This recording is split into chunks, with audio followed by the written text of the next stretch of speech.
Myself Santosh Kumar Sinha. Today I am going to tell you some important questions regarding articles. So let's see how to solve them.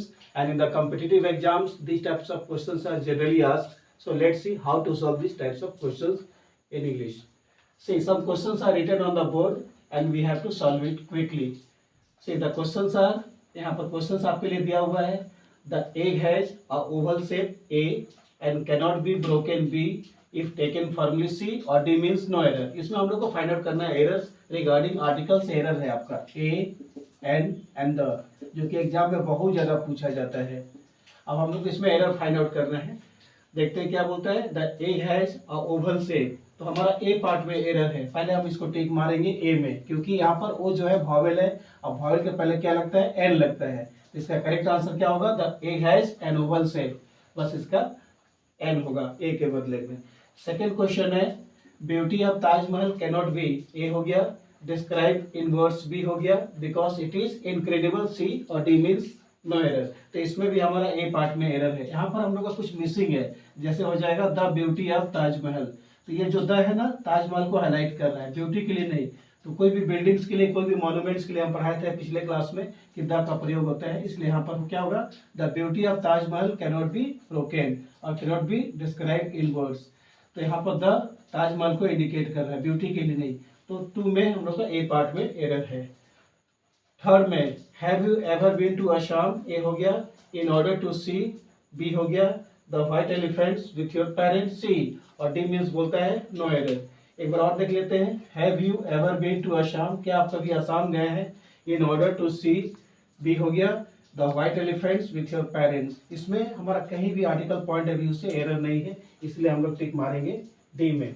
तो इस type का question exam में पूछा जाता है. चाहे आप SBI PO दीजिए, क्लर्क दीजिए, SSC दीजिए, CGL दीजिए, सारा इसमें क्वेश्चन पूछता है. और क्वेश्चन किसी भी इंग्लिश के कॉम्पिटिटिव एग्जाम्स में क्वेश्चन तो एरर तो देगा ही देगा. और भी हम लोग अगला क्वेश्चन देखते हैं.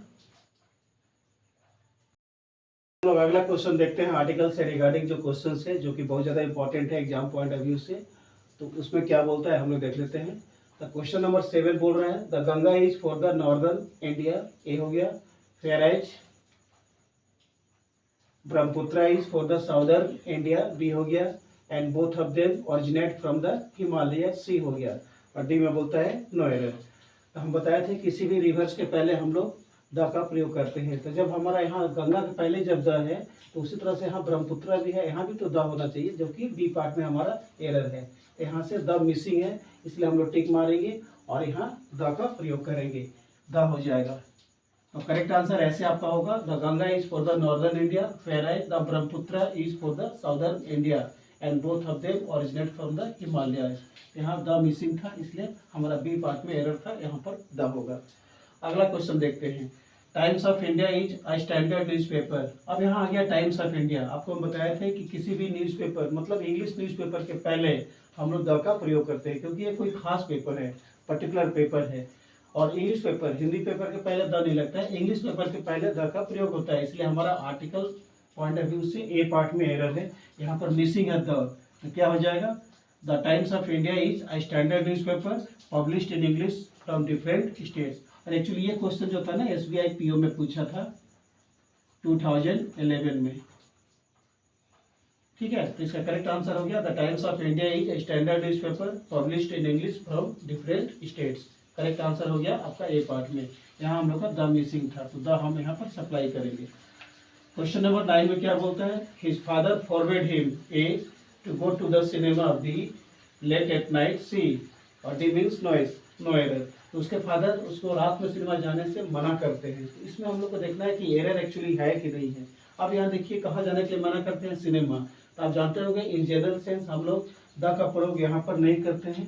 ऐसे होगा, his father forward him to go to cinema late at night. Actually cinema, movie, school, college, university के पहले हम लोग द नहीं लगाते हैं, जब तक उसको हम स्पेसिफिक यानी कि कोई खास नहीं बनाते हैं. हमारा मकसद अगर खास हो जाएगा, पर्पस अगर खास हो जाएगा, तब जाके हम वहाँ पर द लगाते हैं. लेकिन यहाँ पर जस्ट सिनेमा है, तो ऐसे लिखा जाता है ही गोज टू सिनेमा या आई गो टू सिनेमा. ऐसे कभी नहीं होता I go to the cinema. जैसे आप लोग बोलते हैं ना कि sir I go to college, I go to school, ये करेक्ट है। अगर आप बोलते हैं sir I go to the school, I go to the college, I go to the university, अगर आप वहाँ पर द का प्रयोग करते हैं तो उस सेंस में वो गलत हो जाएगा। अगर आप उसको स्पेसिफिक या पर्टिकुलर बनाते हैं तभी लगेगा। The school in where I read is very famous in the locality. The school where I read, the school where I read is very famous in the locality. यानी कि द स्कूल कोई खास school जहाँ आप पढ़ते हैं उस locality में बहुत ज़्यादा फेमस है।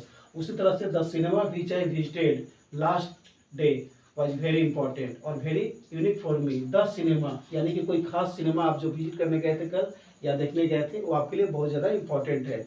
The book which I have read is very important for me. The book यानी कि कोई खास बुक को आप यहाँ इंडिकेट कर रहे हैं। लेकिन यहाँ पर जनरल सेंस में बोलेगा कि he goes to cinema, they go to cinema, she goes to cinema. ऐसा नहीं कि she goes to the cinema. अगर आप द का प्रयोग करते हैं उस सेंस में वहाँ पर द इनवैलिड माना जाएगा। तो हम लोग को उसी हिसाब से यहाँ पर क्या हो जाएगा, हिज फादर फॉरवर्ड हिम, उसके फादर मना किए to go to cinema late at night, रात में सिनेमा जाने से उसको मना किया गया था या मना किया जाता है। तो इस सेंस में यहाँ पर हम लोग को द का प्रयोग नहीं होता है। तो इसी तरह से क्वेश्चंस बहुत तरह का आता है। ये क्वेश्चन रिपीटेड है जो SBI PO 2011 में दिया था। इस तरह से आपको बहुत सारा क्वेश्चंस मिलता है। देखते हैं अगला क्वेश्चंस क्या बोलता है हमारा। चलिए हम लोग देखते हैं हमारा क्वेश्चन नंबर 10 क्या बोलता है। ठीक है, अब 10 को हम लोग अच्छी तरह से पढ़ लेते हैं और इसको फटाफट सॉल्व करने की कोशिश करेंगे, क्योंकि एग्जाम में टाइम मैनेजमेंट करना बहुत जरूरी होता है। ऐसा नहीं कि क्वेश्चन लेकर हम बैठे हुए हैं। कोशिश करना है कि जितना जल्दी हमारा क्वेश्चन अटेम्प्ट हो जाए अच्छा रहेगा। चलिए देखते हैं क्या है। The Mount Everest is the highest, A हो गया, peak of the world, B हो गया, with a height of 8848 metres from the sea level, C हो गया, और डी में नो एरर। क्वेश्चन को ध्यान से पढ़ लीजिए और कभी जल्दीबाजी में नहीं रहना चाहिए। थोड़ा सा टाइम देंगे क्वेश्चन में कि कहाँ पर एरर है। अगर आप जल्दीबाजी में रहेंगे तो तुरंत टिक मार देंगे डी में नो एरर, जो कि आपका एरर हो जाएगा और डिसक्वालीफाई होने का चांसेस हो जाएगा। फिर ध्यान से देखते हैं। The Mount Everest is the highest peak of the world with a height of 8848 meters from the sea level। तो हमारा इसमें ए पार्ट में एरर है। तो यहाँ पर क्या एरर है, यहाँ से हम द को स्किप कर देंगे, हटा देंगे, क्योंकि जितना भी पीक्स है वर्ल्ड का उसके पहले कोई भी आर्टिकल्स का प्रयोग नहीं होता है। ना ए लगेगा, ना एन लगेगा, ना द लगेगा। सेंटेंस विदाउट आर्टिकल बनेगा। तो ऐसे हो जाएगा, Mount Everest is the highest peak of the world with a height of 8848 metres from the sea level. तो हमारा ए पार्ट में है, इसको याद रखिएगा। पिक्स के सामने यानी कि पहले कोई भी आर्टिकल का प्रयोग नहीं होता है। वही अगर कोई माउंटेन्स होता है तो उसके पहले हम लोग द का प्रयोग करते हैं। जैसे the Himalayas, the Andes, the Alps, जितना भी माउंटेन्स आप जानते हैं हमारे इंडिया का चाहे वर्ल्ड का, उसके पहले द लगता है। जैसे द हिमालयाज ये होगा, लेकिन द माउंट एवरेस्ट एकदम गलत है, इसलिए यहाँ से हम लोग द को स्किप करेंगे, हटा देंगे। तो ये था explanation of various questions asked in the competitive exams. Thank you.